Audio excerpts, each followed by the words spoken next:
Praise the Lord. സ്നേഹമുള്ളവരെ, വിശുദ്ധ മത്തായിയുടെ സുവിശേഷം 6-ാം അധ്യായം 21-ാം തിരുവചനം പറയുന്നത്, നിങ്ങളുടെ നിക്ഷേപം എവിടെയാണോ അവിടെയായിരിക്കും നിങ്ങളുടെ ഹൃദയവും എന്നാണ്. നമ്മുടെ ഹൃദയവും മനസ്സും എവിടെയാണ് എന്ന് കണ്ടെത്തുവാനുള്ള എളുപ്പവഴി അല്പസമയം വിശ്രമിക്കാനായിട്ട് നമുക്ക് കിട്ടുമ്പോൾ നമ്മുടെ ചിന്ത എങ്ങോട്ടാണ് പോകുന്നത്, നമ്മുടെ ചിന്തയിൽ അല്ലെങ്കിൽ മനസ്സിൽ വരുന്ന ഘടകങ്ങൾ എന്തെല്ലാമാണ്. പലപ്പോഴും നമ്മുടെ മനസ്സിൽ ധനത്തെക്കുറിച്ചും ധനം സമ്പാദിക്കുന്നതിനെക്കുറിച്ചും മക്കളെക്കുറിച്ചും അവരുടെ പഠനത്തെക്കുറിച്ചും ഭാവി ജീവിതത്തെക്കുറിച്ചും അവരുടെ വിവാഹത്തെക്കുറിച്ചും നമ്മുടെ ജീവിത പങ്കാളിയെക്കുറിച്ചും എല്ലാം നമ്മുടെ ചിന്തകൾ കടന്നുകൂടാറുണ്ട്. എങ്ങനെ ബിസിനസ് വർദ്ധിപ്പിക്കാം, എങ്ങനെ സാമ്പത്തിക നേട്ടമുണ്ടാക്കാം, ഇങ്ങനെയെല്ലാം നാം ചിന്തിച്ച്, പ്രത്യേകിച്ച് പ്രാർത്ഥിക്കുമ്പോൾ പോലും, പ്രാർത്ഥനയിൽ ആകാൻ നാം ഒരുങ്ങിയിരിക്കുമ്പോൾ പോലും നമ്മുടെ മനസ്സും ചിന്തയും ഇത്തരം കാര്യങ്ങളിലേക്കാണ് പോകാറുള്ളത്. അതാണ് നമ്മുടെ നിക്ഷേപങ്ങൾ. നമ്മിൽ പലരും ഈ വക കാര്യങ്ങൾ ഏറ്റവും പ്രധാനപ്പെട്ടതായി കണ്ടുകൊണ്ട് ഭൗതിക നേട്ടങ്ങൾക്കായിട്ട് പലപ്പോഴും പ്രാർത്ഥിക്കാറുമുണ്ട്. ഭാവിയെക്കുറിച്ചുള്ള ഉത്കണ്ഠയിലാണ് നമ്മളിൽ എല്ലാവരും തന്നെ. എന്നാൽ യേശു പറഞ്ഞിട്ടുണ്ട്, നിങ്ങളുടെ ഉത്കണ്ഠകളെല്ലാം അവിടുത്തെ ഏൽപ്പിക്കുവിൻ, അവിടുന്ന് നിങ്ങളുടെ കാര്യത്തിൽ ശ്രദ്ധാലുവാണ്.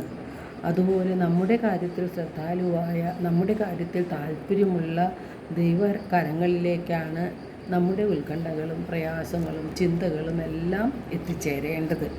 സ്വന്തം കാര്യങ്ങളെക്കുറിച്ച് മാത്രം ചിന്തിക്കുകയാണെങ്കിൽ നമ്മുടെ ആശ്രയം ദൈവത്തിലല്ല, നമ്മിൽ തന്നെയാണ് നാം ആശ്രയിച്ച് മുന്നോട്ട് പോകാൻ ശ്രമിക്കുന്നത്.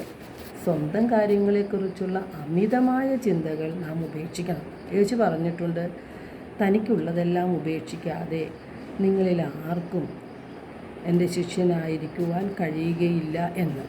ഒരു യഥാർത്ഥ ക്രിസ്ത്യാനി തൻ്റെ ജീവിതം ദൈവത്തിന് സമർപ്പിക്കും. നമ്മുടെ ജീവിതത്തെ ദൈവത്തിന് സമർപ്പിക്കുമ്പോൾ നമ്മുടെ ഉത്തരവാദിത്തങ്ങൾ ഏറ്റവും മനോഹരമായി നിർവഹിക്കുവാൻ, ദൈവഹിതപ്രകാരം നിർവഹിക്കുവാൻ നമുക്ക് കഴിയും. നമ്മുടെ എല്ലാ മേഖലകളിലും കർത്താവ് നമ്മുടെ കരം പിടിച്ചു നടത്തുന്ന ഒരു വലിയ അനുഭവം തന്നെ നമുക്ക് ഉണ്ടാകും.